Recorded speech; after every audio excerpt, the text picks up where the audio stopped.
Before we get into today's show, I do want to ask you guys to hit that subscribe button if you haven't already. If you want year-round Mavs coverage, news, rumors, analysis, and more, free agency and draft coverage, we're covering that all around the Mavs. Live watch parties like we did last week against the Miami Heat. We'll do some more of those as well. Help us reach 31,000 subscribers on the channel. Do it for Klay Thompson and hit that subscribe button right now.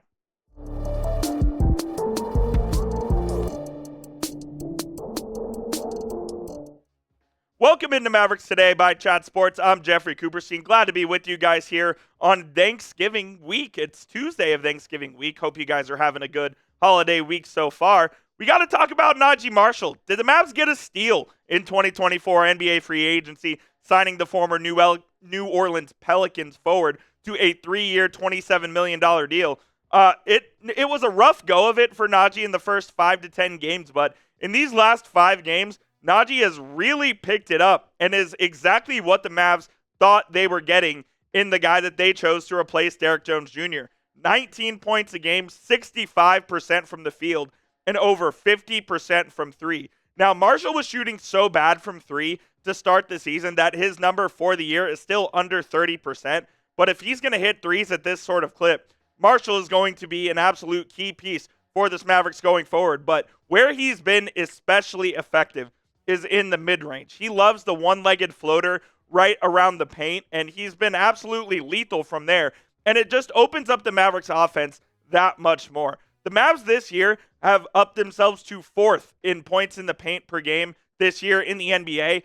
And when you have that much success in the paint, it opens up the offense so much more. If the ball touches the paint before you kick it out for a three-point shot, chances are you're going to find more open threes, and your shots are going to be that much more efficient. And this isn't to disparage Derrick Jones Jr. by any stretch, because we know how important he was to the Mavericks' success last season and getting to the NBA Finals. But just take a look at this stat. In all of last year, Derrick Jones had 6 20-point games. Naji already has 4, and we're less than 20 games into the season. So he's just been that much better on offense, and he's been about the same on defense. So overall, he's been a net upgrade for the Mavs in that position. And I'm glad that he has gotten it figured out here, because early on in the season, and I know it's early on and we like to overreact to things because that's what we as fans do, it wasn't looking like Naji was going to fit in this team. I was saying I was getting Grant Williams vibes from him, where they might have to pivot off him pretty quickly. But now I really like his fit in this offense, in this team. He can either start or come off the bench. I think he can do whatever Jason Kidd asks of him on any particular night. He can guard the bigger wings. He can be more physical with those guys. And he's not going to initiate offense like maybe we thought he would. But once the offense is in action, he can create within that. So I really like his fit with this team so far, man. And hopefully he can keep it going. If these last 5 games are any representation of what's going to happen over the rest of the season, I really think the Mavs got a steal with Naji Marshall at $9 million a season. I want to know, though, out of the 3 new acquisitions this offseason, who do you think the best player has been so far? If you think it's Marshall, type 13 down in the comments. If you think it's Quentin Grimes, go ahead and type 5. Or if you think it's the prize acquisition in Klay Thompson, go ahead and type 31 down below. We'll get to the rest of our show here in just a couple of moments, but I do need to tell you guys about our sponsor, which of course is PrizePicks. And PrizePicks is the best way to get real money sports action all season long. With over 10 million members and billions of dollars in awarded winnings, PrizePicks has made daily fantasy sports accessible to all.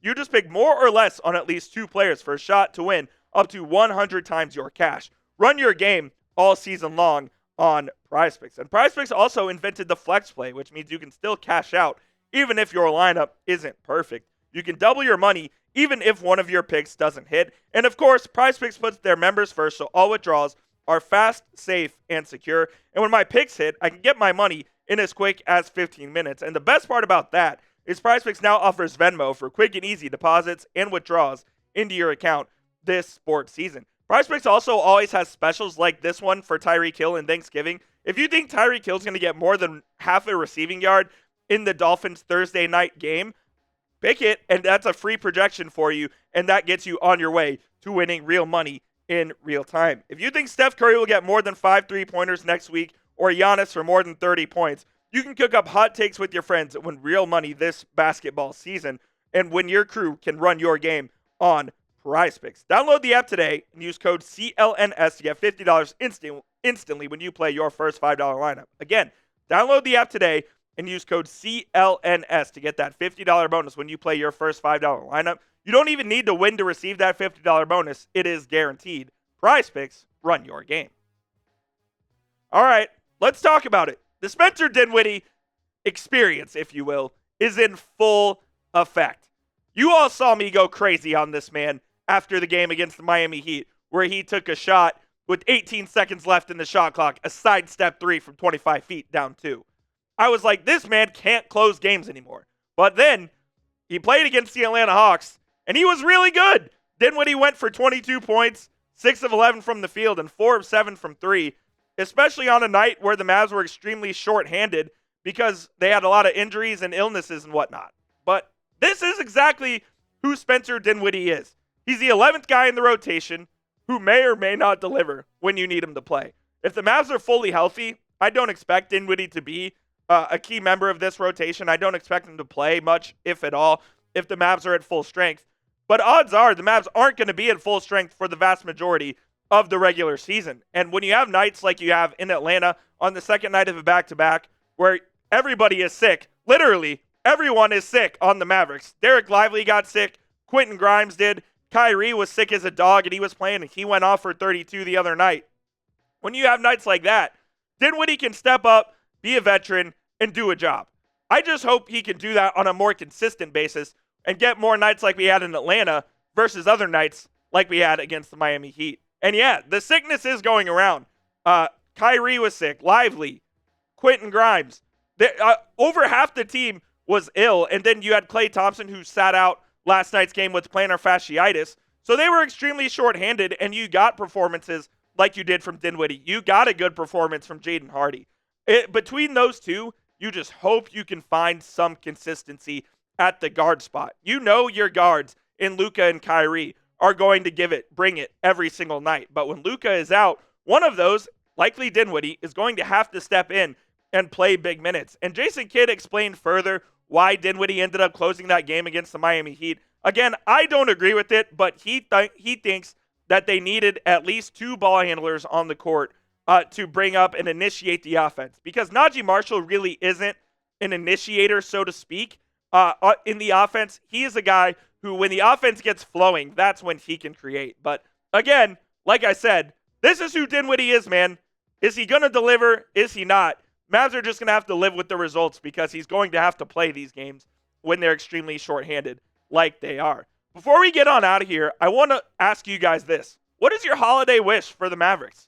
Do you want them to acquire a player? Do you want them to go on a huge winning streak? I know that's what I want. Do you want Luka Doncic to get healthy? What is your main holiday wish for the Dallas Mavericks? Let me know down in the comments.